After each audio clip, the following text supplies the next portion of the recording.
Na may date on yung gabi. Hindi, uyab ha? Okay, so let's start my talk about this. I will encourage everyone to please join in the interaction with our guest reactors after my talk. So this is the title of my talk this morning. So actually, my baptismal name is Renato, but I'm more popularly known as Rene in the media and in the Lions. No, so Renato Obra and Rene Obra is one and the same person. Next. So you can just please just read it na.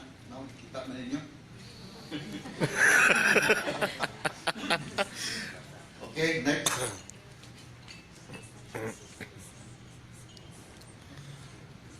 Ernest Hemingway, that was long time ago.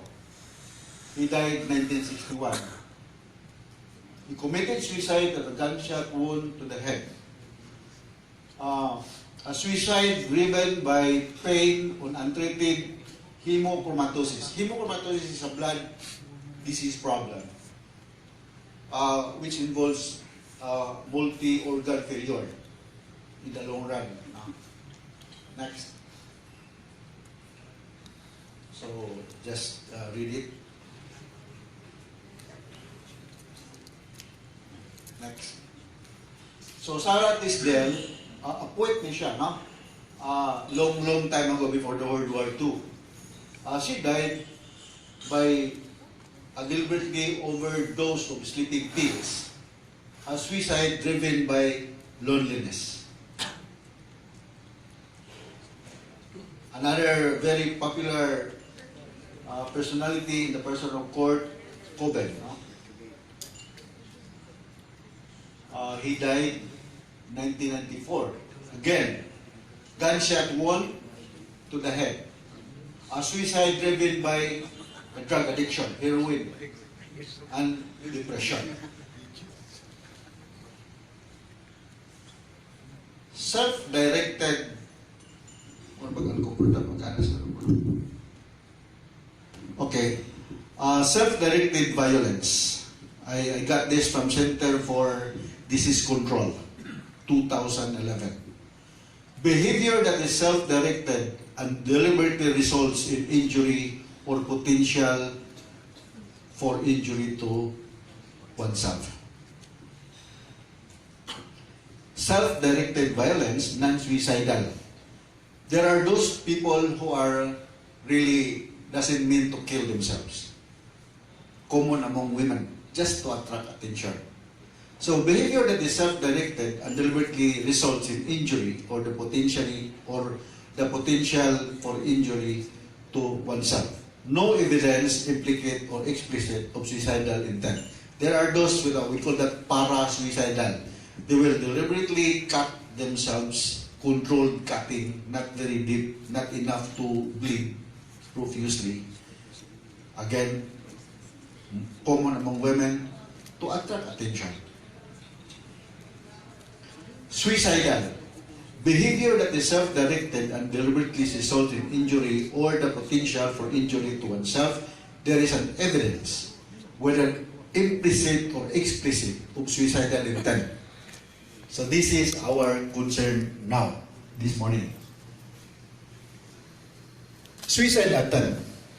A non-fatal, self-directed, potentially injurious behavior with any intent to die as a result of the behavior.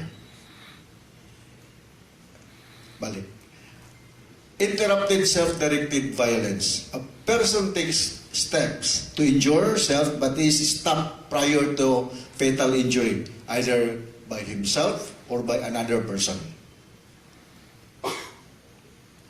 Okay, I mentioned a while ago that I don't know what is here in Cebu, that we have the most number of suicidal cases nationwide. And this morning, I'm going to discuss to you why people will commit suicide. Why are there people who will shorten their lives? So these are according to Emil Durkheim. These are theories why people will commit suicide.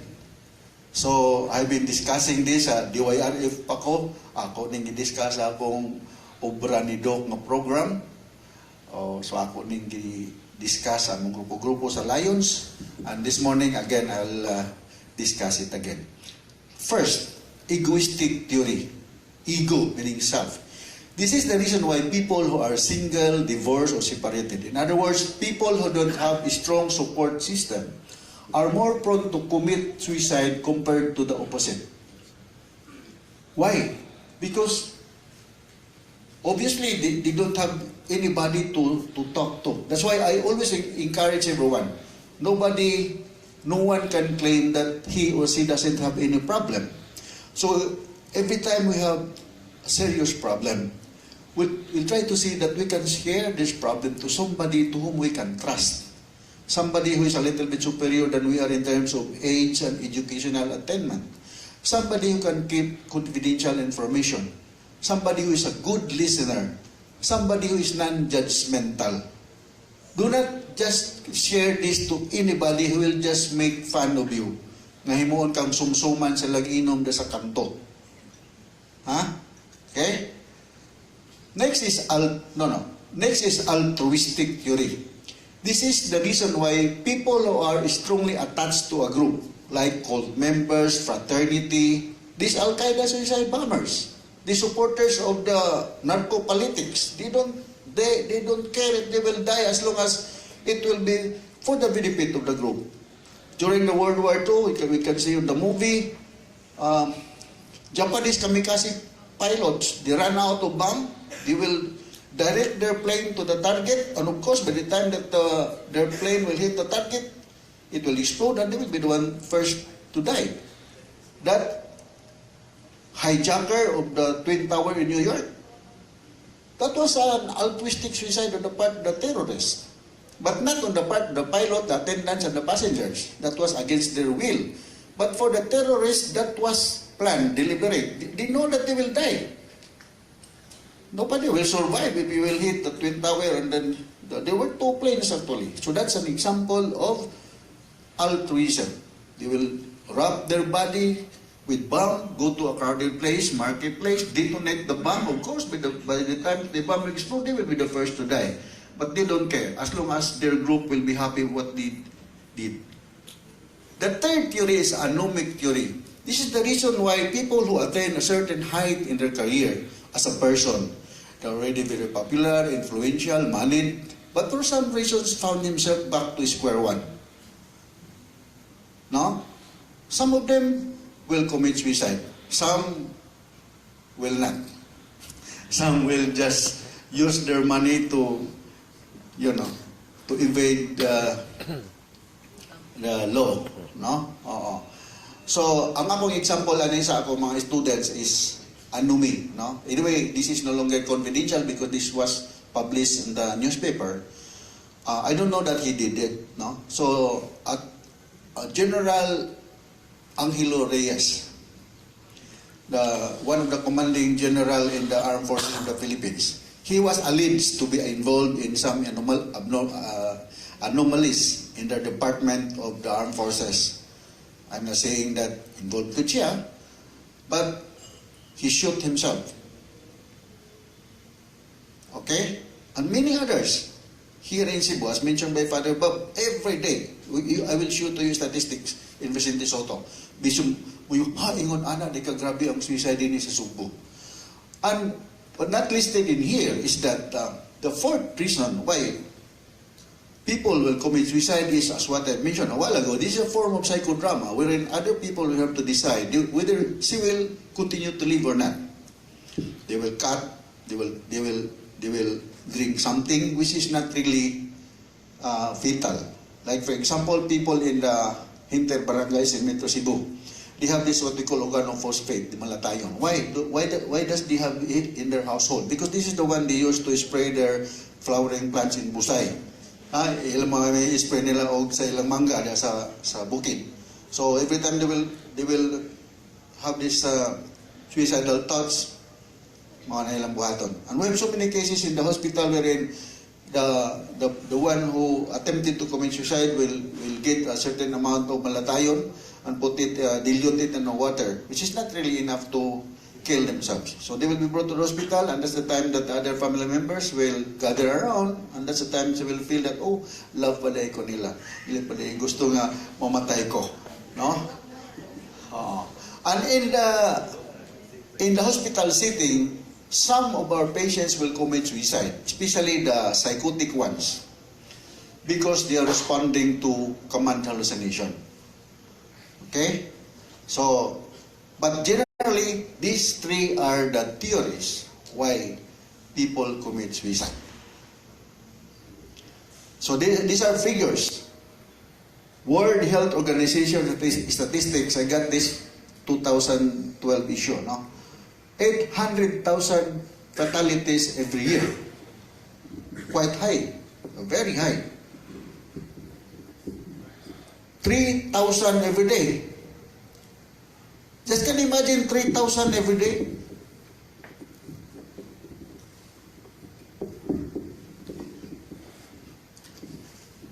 Dire siguro po para kita mo. The second cause of death among 15 to 29 years old globally. Very alarming. Next. There is one death by suicide in every 30 minutes in the United States alone. I was in US last March, and I interacted with some friends and relatives there. I said, no, daghan kayong suicide sa Cebu. The same is true here in San Francisco. And the most common site is the Golden Gate Bridge. Oh, muambak yun. So what they did, the US government in San Francisco, they put a deterrent.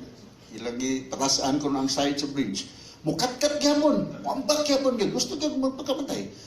So, as shared to me by residents dito, gibutangan og murag construction ba? Kanang net para nga di mo ditso mo sa construction bitaw nga dili mahugan og so mo na nga kung maambak siyempre kung kusog-kusog ka mo layat maka over ka sa net, pero katong dili mura kag nasa Olympic magbuntol-untol, no?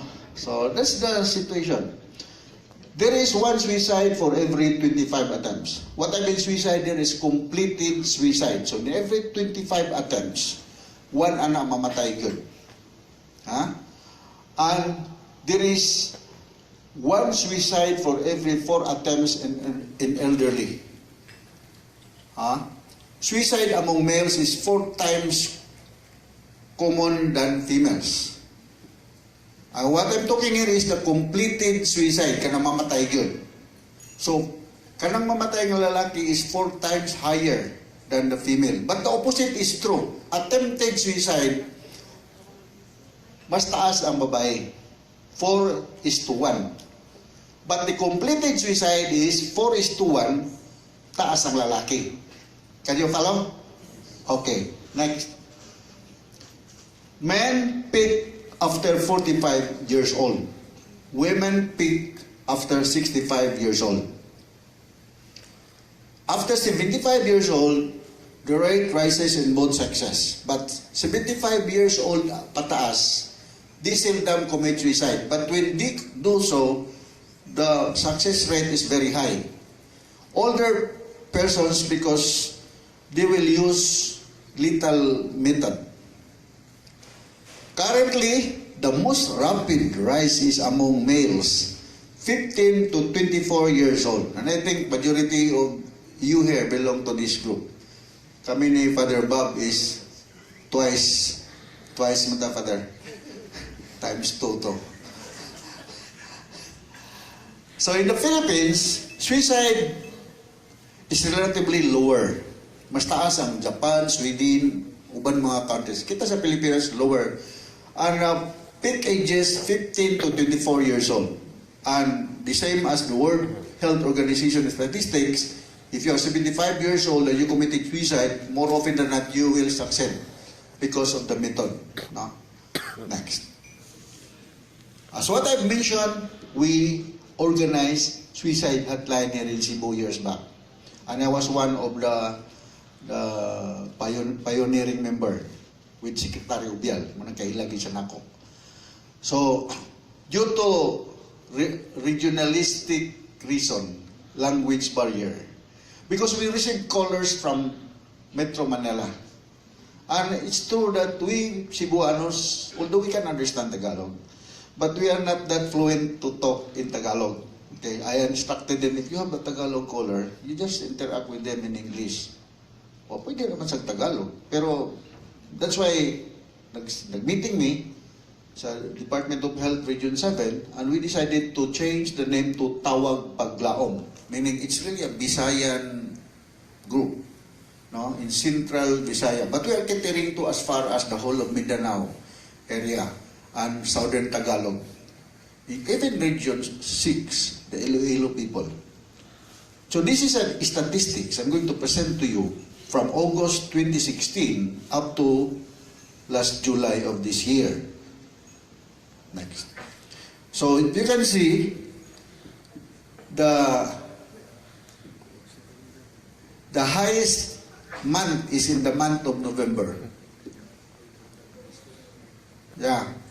I do not know, maybe because it's the month of All Saints, All Souls Day. Apas. That's true, Father. Ma'am. We have this what we call anniversary suicide. If you idolize somebody, and then somebody committed suicide on that particular month, musunod ka niya. And this is true. Maybe that's one of the reasons. Huh? Why August Gamayra? Maybe because this is the time na we just started. No, delay pa kayo may known. And why is it that Mayo Gamayra? Kung matanan ako sa mong responder, Gamayra maning Mayo. Sa busy mo mga tao doon. Kaya kang pista. Huh? Tinggawa sa grado. Oh, katong nga hangbong. Katong nga hangbong siguro. Ngayon, tinoon po na, usap po na, no? So, kanang Mayo, daghang pista sa Bohol, gikan sa Mayo 1, ngantos 31, daghang pista. Di ka kaunaw nag-suicide, pero may mga pusog. Next. So, we have shiftings. Actually, we have responders. Our responders are psychologists. Most of them. Although we have nurses and mass comm graduates. So we trained them, we screened them. There were so many applicants, we screened them. So they are in shifting, no? Kuan siya. 3 shiftings ni siya. Morning, afternoon, and evening. Okay? So, muna ang number of callers, more or less, or percentage during their time duty time, no? So more or less the same. Gamay ra mag-suicide paingog morning, kaya natulog naman. So it's more in the from night to morning. It's more on the morning to afternoon, then afternoon to evening. Okay? So for the sex, we have more female as what I mentioned than male. O dili baglagyo, no? Maybe you'll say, ngano man na, Doc? Because in our hospital, in our group, those who will reach to us are those who are survivors. But we don't have any way to monitor the statistics of completed suicide. Because they will go directly to the funeral parlor. Diba? Gawas kung mong padaming tao dito sa kitsa pa yung matay rong adlaw nga nag-suicide. O ano ang pumitay mana, no? So ang among statistics is based on those who were brought to our hospital and hopefully they survive. Okay? Next. So for the age katong 18 ngadto sa 30, no? Kamo bilong mo na anak, no? Okay, mo na pinaka-highest. Okay? Now bar. Next. Risk assessment. We have an assessment for those we consider high risk are those who has a history of previous attempts. Katong nadugun-tugon na, nanghatag na sa ilang mga kabtangan, no? For those who just verbalize it, no? In our interaction as a psychologist, as a psychiatrist, to our clients, to our patients, regardless of our diagnosis, we will not miss to ask, do you have suicidal thoughts? Now, it's not that we are reinforcing the idea to commit suicide, but at least we give them idea that as a caregiver, we are aware that suicide is one of the possible things that might happen to him considering the situation. Okay? Next. Sources of hotline number. So, radio. Why radio? Because naaman si Dr. Rene Obra. Yan na, si Father Bob. And everybody nga naa sa media. No? So, ninghangyo ko ni Atty. Rufel Banyog, iko, Atty. nila ni Poch, ito nga, ikuan sa kuno, i-air ko ng number sa tawag paglaom every now and then. So that's why sa radio, taas ang inunta sources, ngano nga nanawag sila. So I'm talking here about tawag paglaom, ha? This is different from our department. I will give you statistics of our department. So, pinaka-taas nga source is the radio, the TV, and down the line, no? Next. Issues why or reasons why. The highest is relational. No? Relational problem. Bulagan sa boyfriend, bulagan sa girlfriend, lalis. Okay? Hindi ka maklaro, no? Okay. Well, anyway, mabalik rin na ito niya. Next. So, let's move on now to the statistics of the Vicente Soto registry. As what I've mentioned, our department is the Center for Behavioral Sciences. Currently, I am the department chair. The reason why we changed our name to Center for Behavioral Sciences from the original name of Department of Psychiatry, because we wanted to do away with the stigma attached to the word psychiatry or mental. There are 3 diseases on earth that is stigmatized. First is, in no particular order, first is mental, next is leprosy, and the third is TB. No? So not one is proud enough to inform his friends, bay, na ako igsuon, bay, na-admit sa mental. No? Di ba? Pero ngayon ka, bay, na ako igsuon, bay, na-admit nga to sa Heart Center of Asia. Okay na ka, proud kay ka, anak. Pero ngayon ka, na ako igsuon, bay, nga TB. Suti, anay. Reglain paminahon. Na ako igsuon, bay, nga, aparente bay nga naay sangla, Hansen's disease or leprosy, dili ka proud. So, mental, TB, and leprosy, these are stigmatized. As a psychiatrist, as a medical doctor, I am advocating mental health. Ako gining balik-balik, there is no health without mental health. Kung akong balik-balik ko, it mean if you will go to Dr. Obra, who is a psychiatrist, you are psychotic. If you try to say your driver's license is put in there, Dr. Rene Obra, o sa ngalan ninyo, is physically and mentally fit to drive. So really, we cannot do away with mental health. Okay? Next.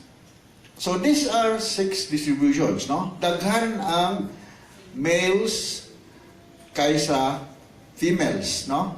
Na ito mga figures niya, mo the number of people na nada sa among hospital because kay nag-suicide.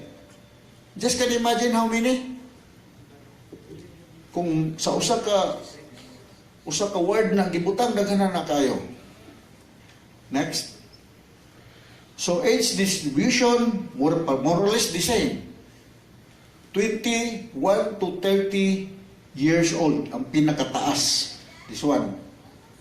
No? Kung 80 na ka, hindi na kayo. Pero not so many will reach 80 or 90. Okay? Next. Suicide method use, ingestion of poison is the highest. These statistics, again, are patients brought to Vicente Soto, Department of CBS, followed by hanging. Sa naiuban nga, mugamit og firearm, pero di kayo daghan. No? So, jumping from a high place, but the most common is ingestion of poison. Not necessarily poison. Nami kaso nga, ingestion naman overdose of paracetamol. An ingestion of overdose of INH preparation because one member of the family is having a maintenance medication for tuberculosis. So, gihurot inom ang usa ka batol na dagod sa hospital. Next. So this is for female. Katulad ganina male. The same ingestion of poison is highest, no? For female, followed by slashing, no? Kanang maghiwa og blade. Maghiwa, no? Using a sharp instrument. Next. Several status can just see the egoistic theory. Very high among those who are living alone, single, no? Compared to married, no? Because kung nakakay very supportive wife or husband, maaborted ang imong plano sa pag-suicide. Depende po sa husband. Napoy husband nga, tugaya sa ning akong asawa mag-suicide, oy. No? Joke lang, ha? Okay, next. So, referring department. Pinagkaraghan na mong referral because Vicente Soto is a medical center. We are composed of 18 departments. So, our place is one of the 18. Although there are some plans nga separate economy. So sige mo lang pangumidya to nga mong grupo nga og separate na mo bay Ren o ma-promoted na ko pagka chief of hospital ko how I wish para mo retire ko nga chief of hospital ko. Pero as of now department may sa Vicente Soto.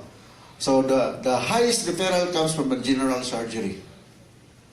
So we have referrals from other departments like OB/GYN, ortho, pedia, gamay ra ang psychiatry, 10%. Pinakadaghan dito sa surgery because it depends upon the method used by the patient. And it is hanging, by stabbing, gunshot wound, nga di mamatay, kaya kung namatay, di na mumabot sa amo. So, surgery gina siya. Na? So, we will just co-manage. We go there and co-manage the patient. Some of them, or most of them are suffering from depression. So, mo ingong ka, ano na may ubigay ni Doc? Because there is what we call postpartum depression or postpartum psychosis.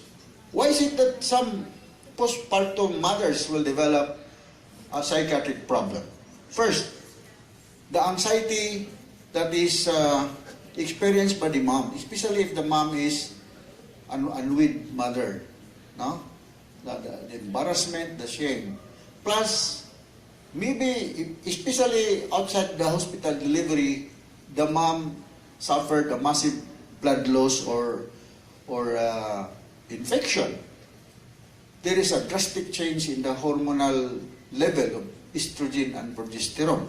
So these are some of the reasons why a postpartum mother will develop a psychiatric problem. Next.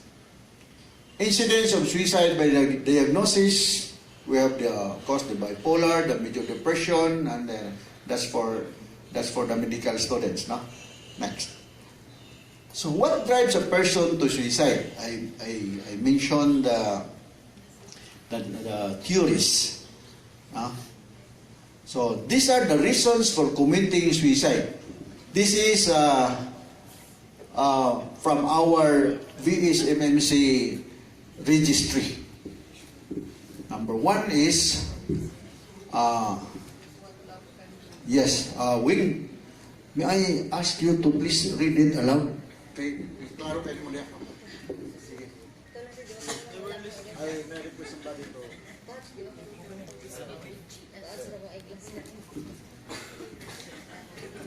Please ask questions if there are words which you cannot understand. Patch, ikaw kuno Patch, klaro ka, pabor ka niyo dahil. First is relationship problems, 52. Dispute with girlfriend and boyfriend, 27. Dispute with live-in partners, 18. Conflict with in-laws, 2. Dispute with lesbian partner, 1. And dispute with neighbors. Then followed by family conflict, 39 cases. Dispute with mother, 15. Dispute with siblings, 9. Dispute with son, 4. Dispute with father, 3. dispute with children, 1. Dispute with daughter, 1. Adultery of father and mother, 6. Marital conflict, 29. Yeah, adultery for women, concubinage for men. Then marital conflict, 29. Depression, 22. Financial problems, 18 cases. Hallucination, 22. Delusion of persecution, 9. Command hallucination, 3. Insomnia, 1. Sexual abuse, 1. Accidental, 1. Post-traumatic stress, 4. Behavioral changes, 1. And paranoia, 1. Okay, if you have some questions, just reserve your questions after my talk. Huh? Next. Suicide by bullying. Not long ago, I was invited by the doctors, people to talk about cyberbullying. So dito ko. So I just like to share this one slide that both the bully and the victims are at a high risk of suicide. Those who are both bully and a victim at the same time have the highest risk for suicide-related behavior. The first person to notice suicide warning signs is a friend, a family member, or a co-worker. Therefore, a simple and practical guide is needed on how a layman provides first aid to suicidal person. This is the reason why I'm sharing this to you, because as a layman, I'm not saying you're a layman, but this is not your line of expertise when we talk about education, because I don't think so there are nurses here or doctors. No? So as a non-medical practitioner, we know what to do in case there's one at home. So warning signs. This is my source, no? Next. Poch, will you please read? Warning signs. First, sudden increase in depressed mood, giving away of valued positions, expressing lack of reasons for living, feeling of worthlessness, praying that God may take their life, self-injurious behavior, stop life-saving medical RX, sudden suicide as only solution, anhedonia, contacting long-lost friends or relatives. Okay, I'd like to mention that those who are maintaining on medications like medications for medical problems, they will deliberately stop taking it. That's a form of suicide. If you have a liver problem, for example, and you are advised by your doctor to stop drinking alcohol, and in spite of the advice by doctor, you will do the opposite, that's a form of suicide. You want to fast track your kamatayon, right? Next.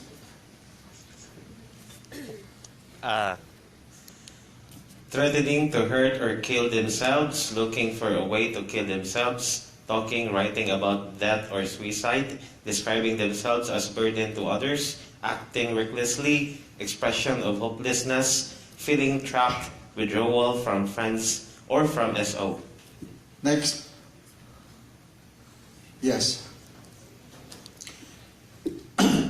Every time we are under stress, especially those who have been diagnosed to have a terminal disease, will undergo these stages. No? Very quick lang ako ng paspason ni kay I think we're running out of time. The first is the denial stage. It's not me. The sample doesn't belong to me. That belongs to somebody else. I don't have this kind of disease. So, denial. Next is anger and frustration. He will be angry towards the medical team, the doctor, the family members, including God. How come that of the people here on earth, ako pag yun, buutan man ko. Okay, so he will be angry against the world. Next, bargaining. This is just like when you haggle something in the carbon. Ayaw lang sa isa mo sa ayala kay wamanay bargaining niya. Ato sa mga vendors, hagol-hagol. So, I have example lang. I have money in the bank. Example lang ha. I have 1 million in the bank. If it will turn out to be that nasayop ng result sa laboratory, that I'm not sick of this kind of disease, I will give the 500,000 to the church. I will donate it to the church. That's a form of bargaining. Ha? Hangyo-hangyo. then depression will come in. And this is the time that you will go to the professional to ask help. And this is the time that you will prescribe antidepressant medications. Next is the acceptance. In spite of the denial, anger, bargaining, and depression, he can sense that he is losing energy. He can sense that this is it. I'm just waiting for my time. So that's an acceptance. Doesn't always follow in this chronological order. Could be in, pwede marambol ni siya. Any particular order. Naabot na ka nga rin sa acceptance mo, balik na sa kag-denial. Okay? So, Suicide First Aid Guide for the Philippines. Gamay na lang, please bear with me, mga gamay na lang ni, mga 50 na lang kay slides. Sige. Next. Warning signs. Post, tabagay ko po siya. Ikaw, pabor magiging ka na. Sige na, sige na. Warning signs: are you having suicidal thoughts? Are you thinking of killing yourself? Next. Okay, do not avoid using the word suicide. It can help you appear confident in the suicide crisis. Next. Myth: talking about suicide can put the idea in the person's head. Someone who talks about suicide is not serious. So that's not true. Huh? Do not, never try to make jokes to a suicidal patient. Small time, mga kabay. Ayaw, cut din eh. Gamay raman na, adi ka na.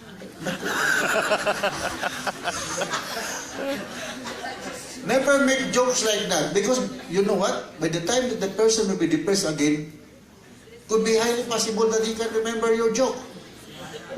Huh? Ayaw, pag inom mo paracetamol ng overdose, you take cyanide. Next. Then ask, have you decided how you would kill yourself? Have you decided when you would do it? Have you taken any steps to secure the things you would need to carry out your plan? All thoughts of suicide must be taken seriously. A high level of planning means a more serious risk. Therefore, take action to keep the person safe. Keeping the person safe: number 1, never leave the suicidal person on their own. Number 2, try to remove the means for suicide if it is safe to do so. Number 3, work with the person and others to ensure their safety rather than acting alone. Don't try to be a hero. Yes, you cannot do it alone.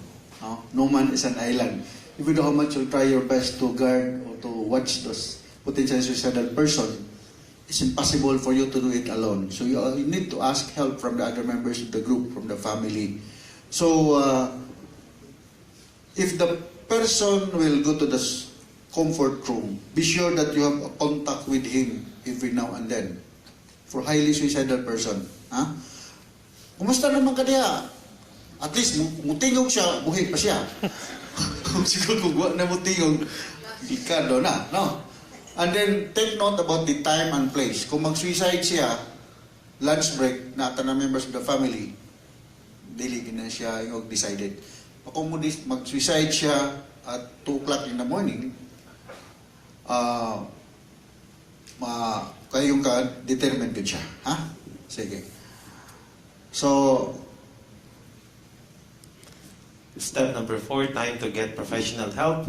Dial 5 minutes. Suicide hotline. Bring to nearest safe place: church, hospital, police station. Next. Tawag Paglaom hotline. Please take note of this Tawag Paglaom. Gamay na lang. Hapit na. So this is the hotline for Tawag Paglaom. Anybody who is potentially suicidal, you give this hotline. There are responders, trained responders, mga psychologists, mga guwapa. Para ninyo. Next.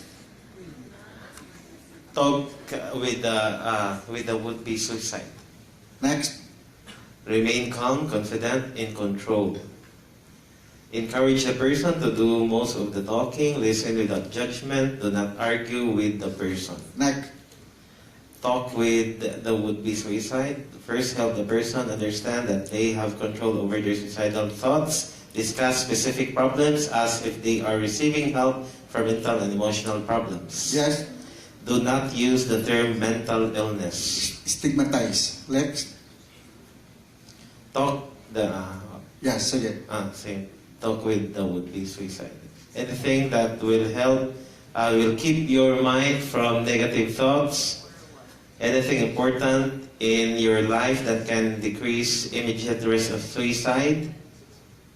Consider the consequences as on the people you care about. Next.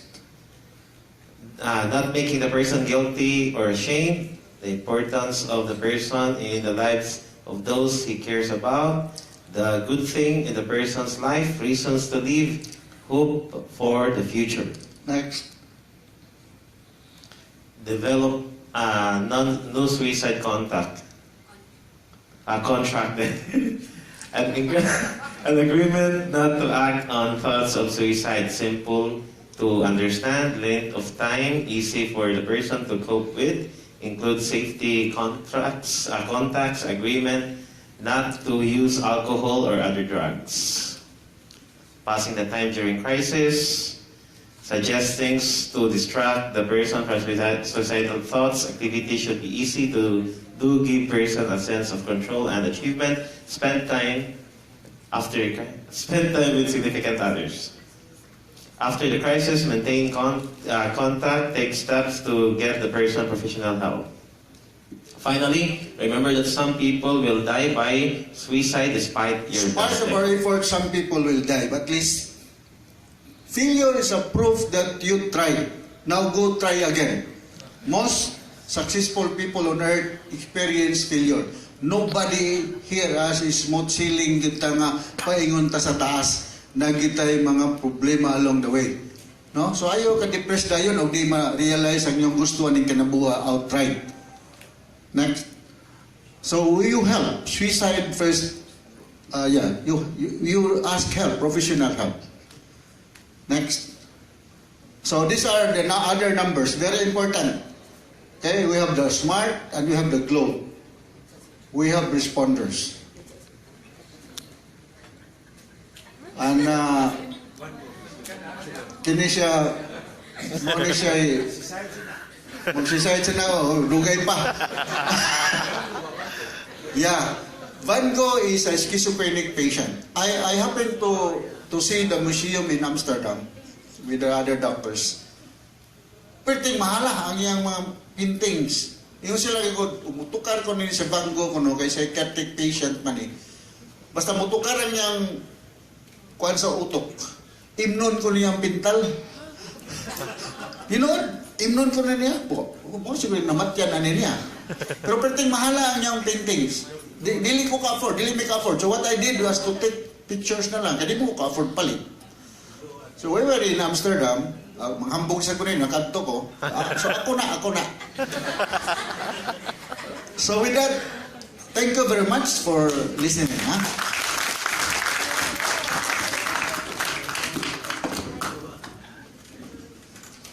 Thank you very much.